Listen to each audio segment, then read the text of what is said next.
Hello friends, hi, नमस्कार। Welcome to my YouTube channel let's do and learn. Guys, आप सभी का अपने यूट्यूब चैनल में बहुत बहुत स्वागत करती हूं।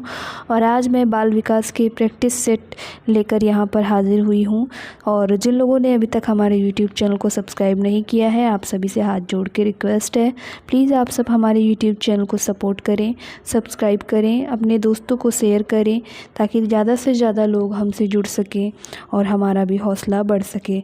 तो दोस्तों, आज मैं बाल विकास का प्रैक्टिस सेट लेकर यहाँ पर आई हूँ और चलते हैं क्वेश्चंस की ओर। कुल मिला के यहाँ पर 30 क्वेश्चंस में लेके आई हूँ। फर्स्ट क्वेश्चन कहता है कि रेंजुली प्रतिभाशाली की अपनी डैश परिभाषा के लिए जाने जाते हैं। रेंजुली प्रतिभाशाली की अपनी डैश परिभाषा के लिए जाने जाते हैं। तो ये मनोवैज्ञानिक हैं। तो पहला जो हम ऑप्शन कहता है वो है त्रिमुखी, दूसरा कहता है चार पंक्तिय जिसे टियर बोलते हैं, और सी ऑप्शन कहता है चार स्तरीय, और डी ऑप्शन कहता है वृत्तीय। तो यहाँ पर जो सही उत्तर होगा वो क्या होगा? तो यहाँ पर जो सही उत्तर होगा वो होगा त्रिवृत्तीय, यानी यहाँ पर ये राइट आंसर होगा। आइए चलते हैं प्रश्न नंबर 2 की ओर। और प्रश्न नंबर 2 कहता है कि, इसको थोड़ा सा छोटा कर लेती हूँ ताकि आपको सभी ऑप्शंस दिख जाएं। तो यहाँ पर जो दूसरा क्वेश्चन है वो क्या है कि व्यक्तिगत अंतरों का ज्ञान शिक्षकों की मदद किसमें करता है? पहला पॉइंट कहता है सभी शिक्षार्थियों की व्यक्तिगत आवश्यकताओं का आकलन करने और उसके अनुरूप उन्हें पढ़ाने में। दूसरा ऑप्शन यहाँ पर कहता है पिछड़े शिक्षार्थियों के साथ कठोर परिश्रम करने की निरर्थकता को समझने में, क्योंकि वे बाकी कक्षा के समान कभी नहीं हो सकते।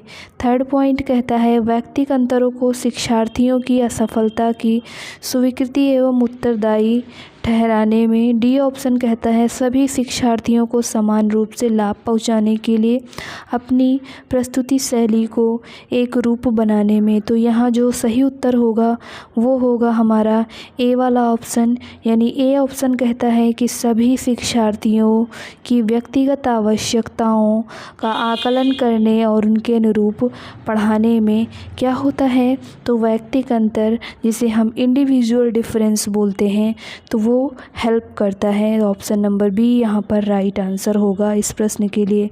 आइए चलते हैं क्वेश्चन नंबर 3 पर। क्वेश्चन नंबर 3 क्या कहता है? ये कहता है कि निम्नलिखित में से कौन सा समाज में लिंग समानता का मानदंड हो सकता है? पहला ऑप्शन कहता है क्या छात्राओं को विद्यालय से बाहर आयोजित प्रतियोगिताओं में भाग लेने की अनुमति दी जाती है। दूसरा ऑप्शन कहता है विद्यालय में पुरुष और महिला शिक्षकों की संख्या की तुलना।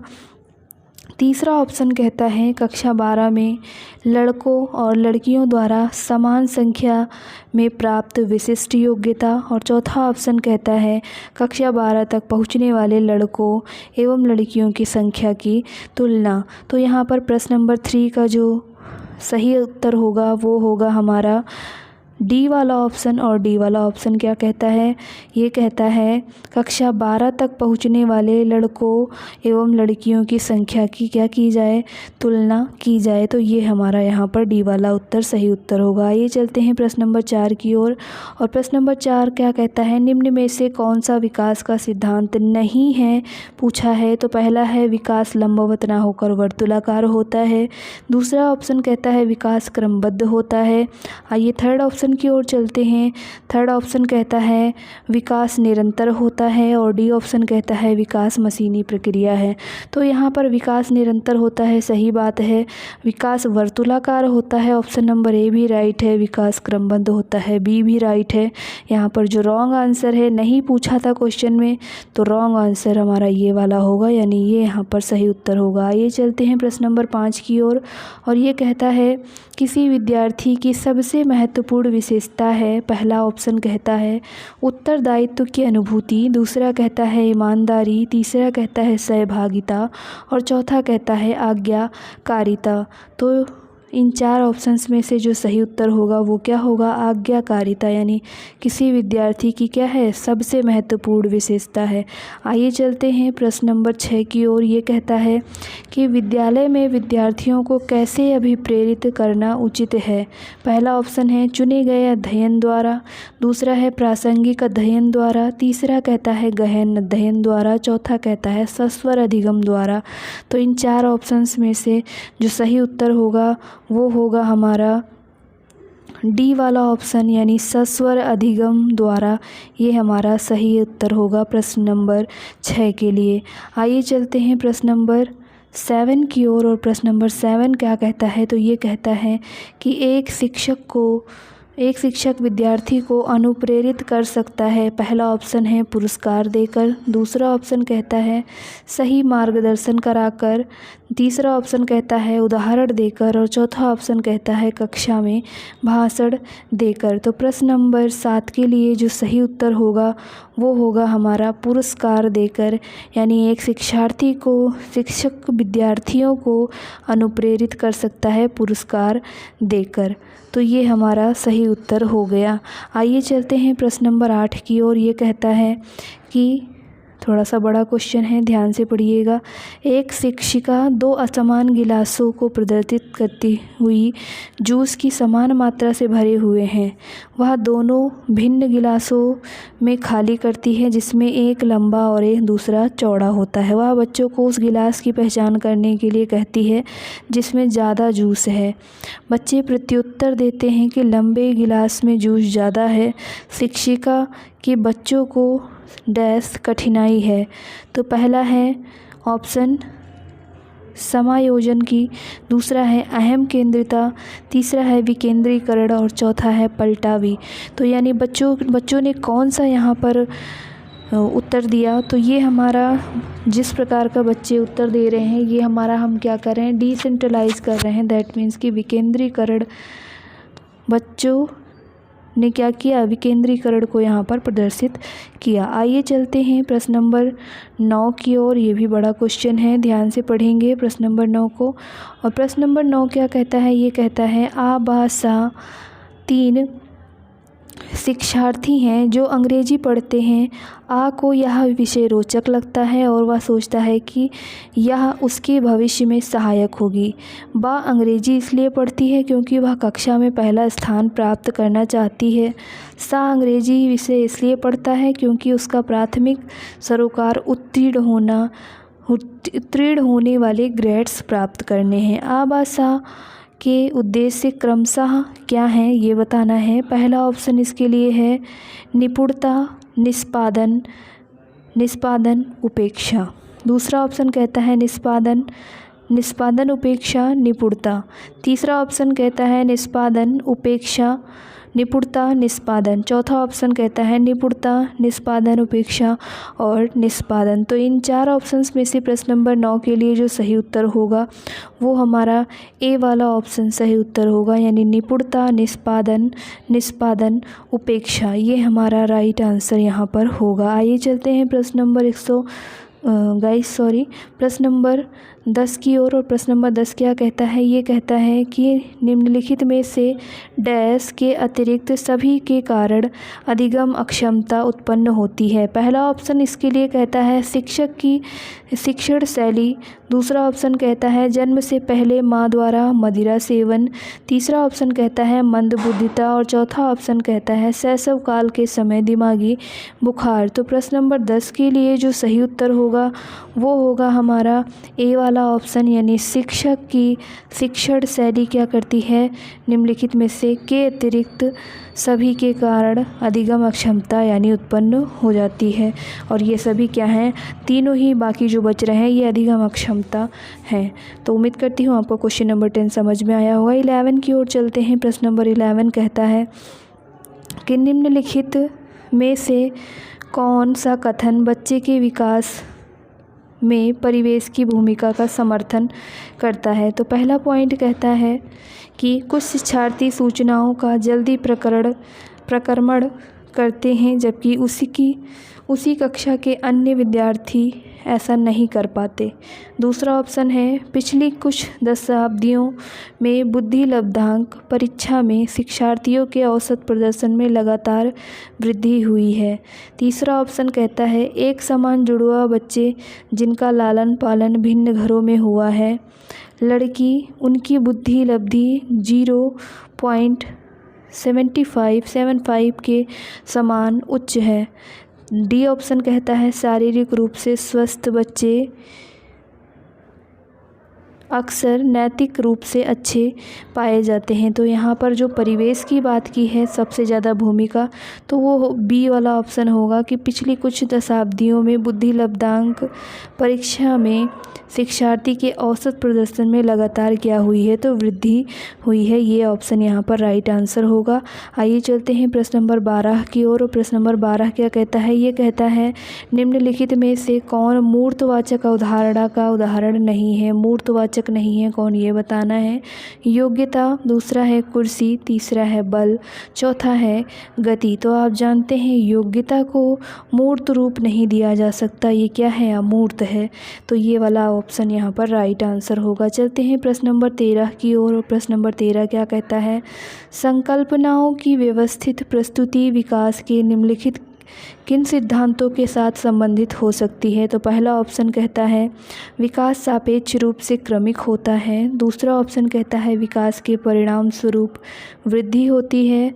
तीसरा ऑप्शन है विकास विषम जातीयता से स्वायत्तता की ओर अग्रसर होता है। डी ऑप्शन है विद्यार्थी भिन्न दरों पर विकसित होते हैं। तो इन चार ऑप्शंस में से जो सही उत्तर होगा वो हमारा फर्स्ट ऑप्शन होगा, विकास सापेक्ष रूप से क्रमिक होता है, यानी कि ये हमारा सही उत्तर होगा। चलते हैं प्रश्न नंबर 14 की ओर। ये समावेशी शिक्षा से लिया गया प्रश्न है। ये क्या कहता है, ये कहता है समावेशी शिक्षा उस विद्यालयी शिक्षा व्यवस्था की ओर संकेत करती है। तो किसकी ओर संकेत करती है ये बताना है। पहला ऑप्शन है जो उनकी शारीरिक, बौद्धिक, सामाजिक, भाषिक या अन्य विभिन्न योग्यता स्थितियों को ध्यान में रखे बगैर सभी बच्चों को शामिल करती है। दूसरा है विशेष आवश्यकता वाले बच्चों को निर्दिष्ट विद्यालयों के माध्यम से शिक्षा देने को प्रोत्साहित करती है। तीसरा ऑप्शन है केवल बालिका शिक्षा को बढ़ावा देने की आवश्यकता पर बल देती है। और चौथा है जो सभी निर्योग्य बच्चों को शामिल करते हैं। तो प्रश्न नंबर 14 के लिए समावेशी शिक्षा क्या होता है, जो क्या करे, जो उनकी बौद्धिक, सामाजिक और भाषिक योग्यता को ध्यान में रखे बगैर क्या करे, तो उनको शामिल करे। ये वाला ऑप्शन यहाँ पर सही उत्तर होगा। तो समावेशी शिक्षा हमको इसकी तरफ क्या करती है, तो दिखाती है। आइए चलते हैं प्रश्न नंबर 14 की ओर। प्रश्न नंबर 14 क्या कहता है, ये कहता है गाइस प्रश्न नंबर 14 तो डिस्कस कर चुके हैं। प्रश्न नंबर 15 क्या कहता है, ये कहता है कि एक शिक्षिका अपने शिक्षार्थियों की सदैव इस रूप में सहायता करती है कि वे एक विषय क्षेत्र से प्राप्त ज्ञान को दूसरे क्षेत्र के ज्ञान को क्या कर सके, जोड़ सके। तो इससे क्या मिलेगा, क्या बढ़ेगा, ये पूछ रहे हैं। तो पहला ऑप्शन है शिक्षार्थी स्वायत्तता, जिसे ऑटोनॉमी बोलते हैं। दूसरा है पुनर्बलन, जिसे रीइंफोर्समेंट बोलते हैं। और ज्ञान के सहसंबंध यानी कोरिलेशन एवं अंतरण। और डी ऑप्शन कहता है इंडिविजुअल डिफरेंसेस, यानी कि व्यक्तिगत विभिन्नता। तो प्रश्न नंबर 15 के लिए यहाँ पर ऑटोनॉमी सही होगा, यानी शिक्षार्थी स्वायत्तता, ये यहाँ पर सही आंसर होगा प्रश्न नंबर 15 के लिए। चलते हैं प्रश्न नंबर 16 की ओर। ये कहता है मान लीजिए आप विद्यालयी शिक्षा बोर्ड के अध्यक्ष हैं। आपने अपने अधिकार क्षेत्र में के अंतर्गत आने वाले विद्यालयों की शिक्षा की संपूर्ण गुणवत्ता को सुधारने के लिए क्या योजना बनाएंगे। इस प्रकार के प्रश्न का डैश एक उदाहरण है। तो कौन सा उदाहरण है, पहला ऑप्शन बताना है। पहला ऑप्शन है निम्न स्तरीय अभिसारी, दूसरा है निम्न स्तरीय अपसारी, तीसरा है उच्च स्तरीय अभिसारी और डी ऑप्शन है उच्च स्तरीय अपसारी। तो इन चारों में से जो सही उत्तर होगा प्रश्न नंबर 16 के लिए वो होगा हमारा उच्च स्तरीय अपसारी, यानी कि यहाँ पर क्या है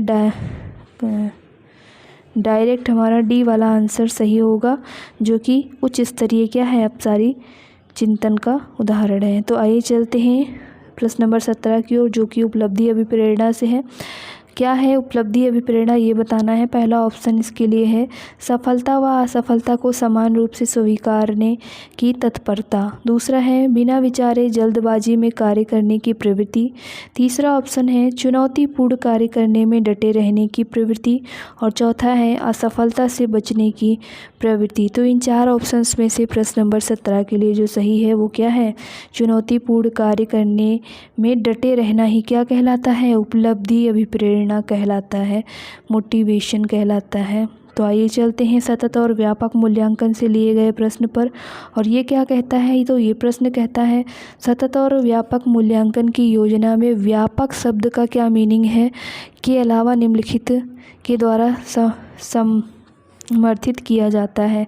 तो जीपी गिलफोर्ड का बुद्धि संरचना का सिद्धांत व्यापक शब्द इनके अलावा और कौन करता है, तो एच.एल. थर्स्टन का प्राथमिक मानसिक योग्यता का सिद्धांत, इसके अलावा बहुबुद्धि सिद्धांत, और डी है सूचना प्रक्रमण सिद्धांत। तो यहाँ पर जेपी गिलफोर्ड साहब ने जो बुद्धि संरचना का सिद्धांत दिया था, इसके अकॉर्डिंग इन दोनों का ये मेल होगा, यानी ये समर्थित करते हैं, समर्थन देते हैं सतत और व्यापक मूल्यांकन की योजना को। आइए चलते हैं अगले क्वेश्चन की तरफ। अगला क्वेश्चन है निम्नलिखित में से कौन सा समझ के लिए शिक्षण को प्रदर्शित नहीं करता, शिक्षण को प्रदर्शित नहीं करता ये बताना है। पहला ऑप्शन है विद्यार्थियों को एकाकी तथ्यों और प्रक्रियाओं को याद करने के योग्य बनाना। दूसरा कहता है परिघटना या उदाहरणा को अपने शब्दों में अभिव्यक्त करने के लिए विद्यार्थियों को कहना।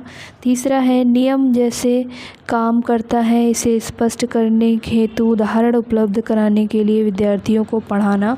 और चौथा ऑप्शन कहता है समानता और अंतर देखने और सादृश्यता स्थापित करने के लिए विद्यार्थियों को बढ़ावा, यानी विद्यार्थियों की सहायता करना। तो इन चार ऑप्शंस में से प्रश्न नंबर 19 के लिए जो सही आंसर है वो है हमारा ए वाला ऑप्शन, यानी विद्यार्थियों की एकाकी तथ्यों की और प्रक्रियाओं को याद कराने योग्य बनाना। तो ये हमारा याद करने वाला जो है वो निगेटिव है, और यहाँ पर निगेटिव ही पूछा है, नहीं पूछा था। तो उम्मीद करती हूँ आपको प्रश्न नंबर 19 समझ में आया होगा। 20 की ओर चलते हैं। 20 क्या कहता है, 20 कहता है कि स्कूल प्रशासन कमज़ोर बच्चों के लिए आयोजित अतिरिक्त कक्षाओं में से कुछ आपको आवंटित करता है। एक अध्यापक के रूप में आपकी क्या प्रतिक्रिया होगी। गाइस, आप सभी हमारे वीडियो में इतनी देर से बने हुए हैं, जिन लोगों ने अभी अभी हमारे YouTube चैनल को ज्वाइन किया है और वीडियो देखिए, प्लीज़ जिन्होंने सब्सक्राइब नहीं किया है चैनल को, आप सब्सक्राइब ज़रूर कर लें।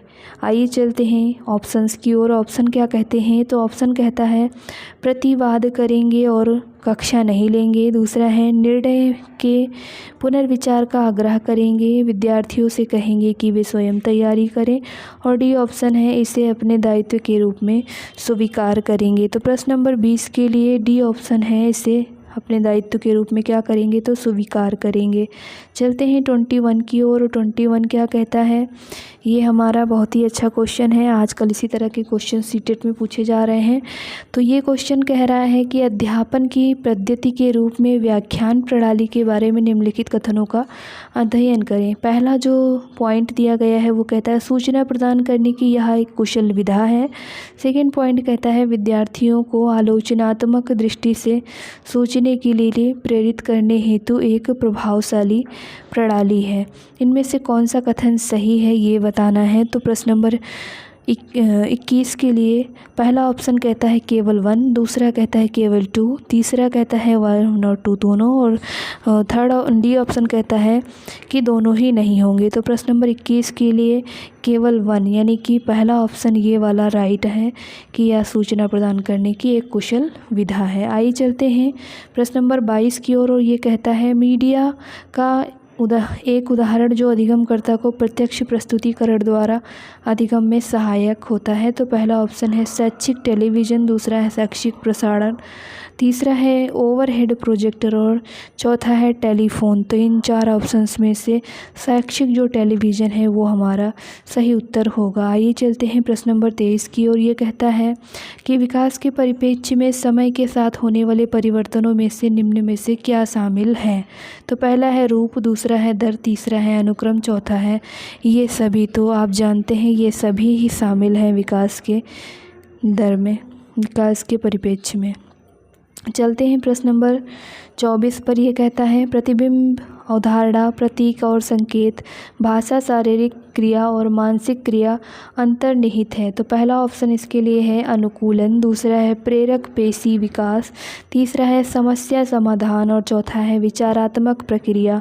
तो इन 4 ऑप्शंस में से प्रश्न नंबर 24 के लिए जो सही आंसर है वो है हमारा डी वाला ऑप्शन यानी विचारात्मक प्रक्रिया। ये सही उत्तर होगा प्रश्न नंबर 24 के लिए। आइए चलते हैं प्रश्न नंबर 25 की ओर। ये क्या कहता है, तो ये कहता है कि बुद्धि लब्धांक के आधार पर विभिन्न समूहों में विद्यार्थियों का वर्गीकरण उनकी स्वगरिमा को डैश है और उनकी शैक्षणिक निष्पादन को डैश है। पहला ऑप्शन है घटता, दूसरा है घटाता, दूसरा ऑप्शन कहता है घटाता या प्रभावित नहीं करता, तीसरा ऑप्शन है बढ़ाता घटाता और डी ऑप्शन है बढ़ाता और बढ़ाता। तो प्रश्न नंबर 25 के लिए पहले क्या है घटाता है और दूसरे में क्या है प्रभावित नहीं करता। तो ये ऑप्शन सही होगा। प्रश्न नंबर 26 की ओर चलते हैं। जॉन डीवी से लिया गया क्वेश्चन है। जॉन डीवी साहब ने क्या कहा, इन्होंने कहा कि जॉन डीवी द्वारा समर्थित लैब विद्यालय, जो लैब विद्यालय थे उसके उदाहरण कौन कौन से हैं। तो पहला ऑप्शन है पब्लिक विद्यालय, दूसरा ऑप्शन कहता है सामान्य विद्यालय, तीसरा है फैक्ट्री विद्यालय और चौथा है प्रगतिशील विद्यालय। तो आप सभी जानते हैं और इस पर मैंने अपनी पिछली वीडियो भी बनाई है जो कि प्रगतिशील शिक्षा पर आधारित है। आप सब वो वीडियो भी ज़रूर देखिए।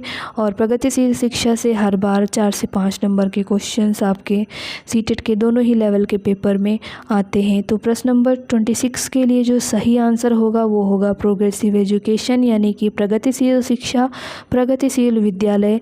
ये हमारा इसका सही उत्तर होगा प्रश्न नंबर 26 के लिए। आइए चलते हैं प्रश्न नंबर 27 की ओर, जो कि क्या है, ये कहता है कि सीखने डैश आकलन और अनुदेशन के बीच डैश के दृढ़ीकरण द्वारा सीखने को प्रभावित करता है। पहला में क्या भरेंगे का अंतर, दूसरे में का विभिन्नता, तीसरा ऑप्शन कहता है के लिए संबंधों, चौथा ऑप्शन कहता है के लिए अंतर। तो प्रश्न नंबर 27 का सी वाला ऑप्शन यहाँ पर यानी सीखने के लिए आकलन और अनुदेशन के बीच संबंधों के दृढ़ीकरण द्वारा सीखने को प्रभावित करता है। तो उम्मीद करती हूँ प्रश्न नंबर 27 आपको समझ में आ गया होगा। 28 की ओर चलते हैं। 28 क्या कहता है, शिक्षार्थी को उपस्थित व्यक्तिगत विभिन्नता को शामिल करने का आधार बन सकती है।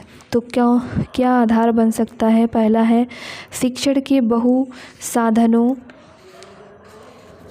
बहुसाधनों, दूसरा कहता है आकलन के बहुसाधनों, तीसरा कहता है बहुआकलनों, चौथा ऑप्शन कहता है ए और बी दोनों। तो प्रश्न नंबर 28 के लिए डी वाला ऑप्शन ए और बी दोनों ये हमारा सही उत्तर होगा। चलते हैं प्रश्न नंबर 29 की ओर। 29 क्या कहता है, ये कहता है शारीरिक गतिक बुद्धि रखने वाले बच्चों की अंतिम अवस्था निम्नलिखित में से कौन सी हो सकती है। तो पहला ऑप्शन है शल्य चिकित्सा, दूसरा है कवि, तीसरा है वाचक और चौथा है राजनीतिक नेता। तो प्रश्न नंबर 29 के लिए जो सही उत्तर है वो है हमारा ए वाला ऑप्शन यानी शल्य चिकित्सक। ये हमारा सही उत्तर होगा प्रश्न नंबर 29 के लिए। चलते हैं प्रश्न नंबर 30 की ओर, जो कि इस वीडियो का अंतिम क्वेश्चन है। उम्मीद करती हूँ प्रश्न नंबर 29 तक आपको समझ में आया होगा। चलते हैं प्रश्न नंबर 30 की ओर और सबसे पहले इस क्वेश्चन को पढ़ लेते हैं। यह क्वेश्चन कहता है डैश के अलावा निम्नलिखित घटना वृत्तांत रिकॉर्ड की विशेषता है। तो क्या विशेषता है, पहला ऑप्शन है इसके लिए यह पर्याप्त विस्तार से पूर्ण तथ्यात्मक प्रतिवेदन है, दूसरा है यह व्यवहार का व्यक्तिनिष्ठ साक्ष्य है और इसलिए यह शैक्षणिक क्षेत्र के लिए प्रतिपुष्टि यानी फीडबैक उपलब्ध नहीं कराता, सी ऑप्शन है यह घटनाओं का सही वर्णन है, डी ऑप्शन है यह बच्चों के व्यक्तिगत विकास अथवा सामाजिक अंतःक्रियाओं को वर्णित करता है। तो प्रश्न नंबर 30 के लिए जो सही उत्तर होगा वो होगा हमारा बी वाला ऑप्शन। और बी ऑप्शन क्या कहता है, ये कहता है कि वह व्यवहार का व्यक्तिनिष्ठ साक्ष्य है और इसलिए यह शैक्षणिक क्षेत्र के लिए प्रतिपुष्टि यानी फीडबैक उपलब्ध नहीं कराता है। तो प्रश्न नंबर 30 के लिए जो सही उत्तर होगा वो होगा हमारा बी वाला ऑप्शन। उम्मीद करती हूँ आपको आज का ये सेशन पसंद आया होगा। अगर आपको ये सेशन पसंद आया हो तो प्लीज़ हमारे यूट्यूब चैनल को सब्सक्राइब कर लें, बेल आइकॉन भी प्रेस कर लें, ऑल वाली प्रेस करें ताकि सभी नोटिफिकेशन आपको मिल सके। और हमारे इस वीडियो को प्लीज़ आप सभी से रिक्वेस्ट है, आप अपने फेसबुक ग्रुप, इंस्टाग्राम ग्रुप और व्हाट्सएप ग्रुप पर ज़रूर इसको शेयर करें अपने दोस्तों को, ताकि वो भी हमारे साथ जुड़ सकें और हमें भी सपोर्ट मिल सके। Thank you for watching. Have a nice day.